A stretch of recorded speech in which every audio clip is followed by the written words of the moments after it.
I know that as Nebraskans, we really value our traditions and our beliefs, and we believe in limited government and individual liberty and personal responsibility and trusting our neighbors and our community members to make the decisions that are best for them. But we also believe in fairness and equal opportunity for everybody. And I'm here to tell you that the policies that are being prioritized by this legislature, let's just say LB 574, let's say one bill. This bill is causing the kind of brain drain and harassment, and it's not fair, and it's not helping our state.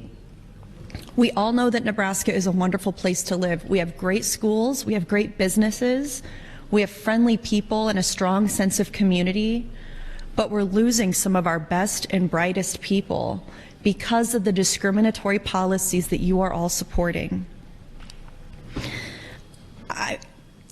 It's frustrating because I don't want to hear all of you speak up in support of me. I don't want you to get in the queue. I don't want to hear you speak up for me. I want to see you vote in support of me.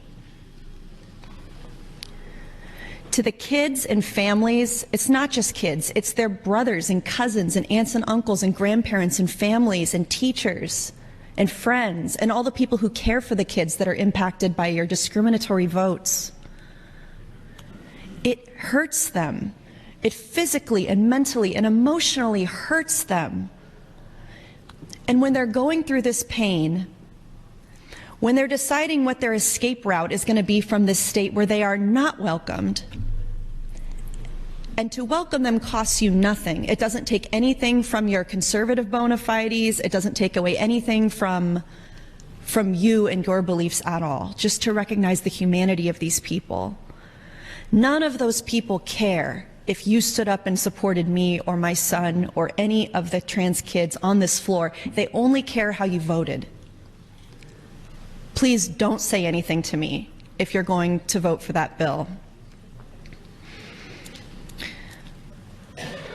When you look at complaints like this that are designed to intimidate, designed to harass, could it be that the point isn't about financial benefit? The point isn't actually about conflict of interest or accountability or anything like that? The point isn't that I could gain financially if my kid has rights? Fuck. The point is the harassment. The harassment is the point.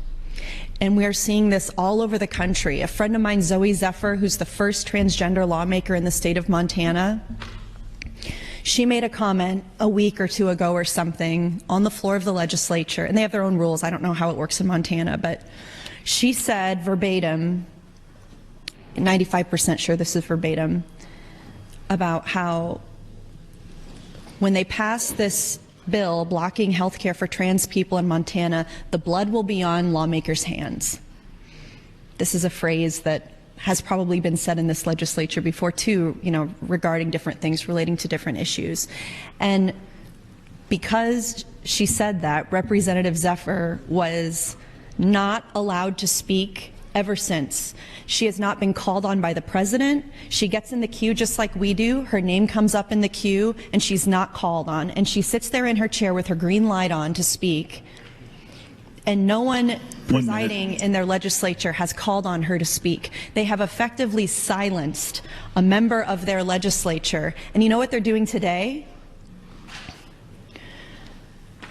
In the past days, there have been people filling up the galleries and filling up outside the steps of the Montana legislature in support of her, saying, "Let Zoe speak. Let's let her follow the same rules that all of us have to follow and let her speak."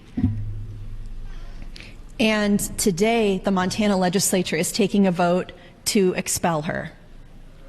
This is the road we're going down, colleagues. Complaints against your colleagues.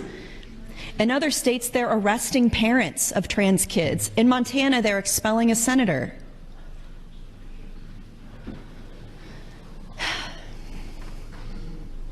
You might not think this is a big deal, but this is what you're doing. Open your eyes. Thank you, Mr. President.